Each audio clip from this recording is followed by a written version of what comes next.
JPC অসমলৈ নাহে সময়ৰ অভাৱ প্ৰাগ নিউজৰ দিল্লীৰ সাংবাদিক সৰস্বত গোস্বামীৰে জেপিচিৰ অধ্যক্ষ राजेंद्र আগৰৱালাৰে এক্সক্লুসিভ সাক্ষাৎকাৰ हियरिंग के लिए एक बार फिर से असम जाना चाहेंगे नहीं I don't think that there is enough time now because I am saying that repeatedly I am saying that practically the last session is winter session অকল এআই নহয় অসমীয়াৰ জাতীয় আবেগক ভৰিৰে মোহাৰি সাংসদ আগৰৱালাই ক'লে সংসদৰ শীতকালীন অধিৱেশনত দাখিল কৰিব জেপিচিৰ প্ৰতিবেদন कि ये लोकसभा की बनाई हुई जेपीसी है ओके है ना जी हाँ और लोकसभा की जेपीसी का अर्थ ये हुआ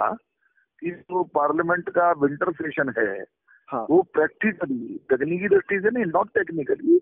प्रैक्टिकली लास्ट सेशन है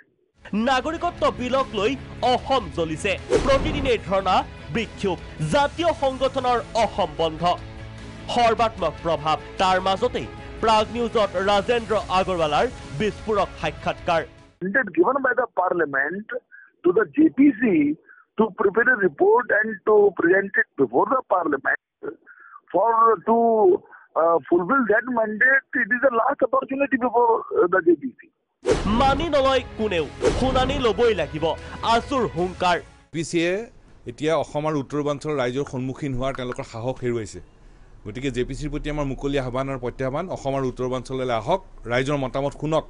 অসম আৰু উত্তৰবাঞ্চলৰ ৰাজ্যৰ মতামত শুনিব লাগিব আৰু এই গোটেই বিষয়টোত কেন্দ্ৰীয় চৰকাৰ অসম চৰকাৰ এটা ষড়যন্ত্ৰ আছে এই কথা কিন্তু ওলাই পৰিছে নাগৰিকত্ব সংশোধনী বিধেয়কৰ যোগেদি অসমত বিদেশীৰ বুজা জাপি দিব বিচৰা যিটো ষড়যন্ত্ৰ যিটো ৰাজনৈতিক ষড়যন্ত্ৰ এই ষড়যন্ত্ৰ কোনো কাৰণতে মানি লোৱা নহ'ব আৰু যদি তেওঁলোকে এনেকৈ ফেচিষ্ট মানসিকতা এনেকুৱা ধৰণৰ কাম কাজ কৰিব খোজে চৰকাৰৰ সুতলিপি মানি যুটীয়া সংসদীয় সমিতিয়ে যদি কাম কাজ কৰিব খোজে তেতিয়াহ'লে অসমৰ জনগণে ছাত্ৰ সন্থাই কোনো কাৰণতে এবাৰ অখিল হ'ব লাগিব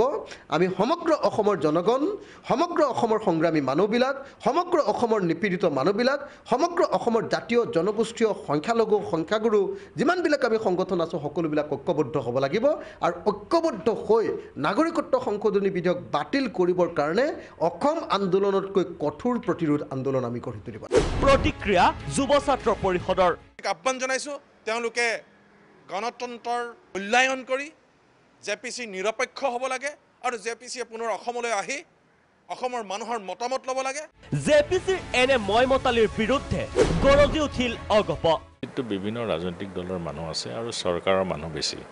গতিকে চৰকাৰী পলিচিটোৱে আচলতে ৰিফ্লেক্ট কৰিব তাত অসমলৈ আহক নাহক বেলেগ কথা কিন্তু আমি বিচাৰোঁ যে আইন বিৰুদ্ধ কাম এটা তেওঁলোকে হাতত ল'ব নালাগে কটাক্ষ কংগ্ৰেছৰো বা অসম চৰকাৰ আজিও যেতিয়া কুম্ভকৰণ দি আছে কোনো গুৰুত্ব দিয়া নাই এইটোৱে কি বুজাইছে জেপিচি অসমলৈ পুনৰ যে নাহে এই বাতৰি তথ্যসহ সম্প্ৰচাৰ কৰিছিল প্ৰাগ নিউজে আৰু দেখুৱাইছিল শীতকালীন অধিৱেশনত প্ৰতিবেদন দাখিলৰ বাবে জেপিচিয়ে যুদ্ধংদেহী তৎপৰতা লোৱাৰ দৃশ্য এয়া সত্য হ'ল আখৰে আখৰে ফলিল প্ৰাগ নিউজৰ বাতৰি ব্যুৰ' ৰিপৰ্ট প্ৰাগ নিউজ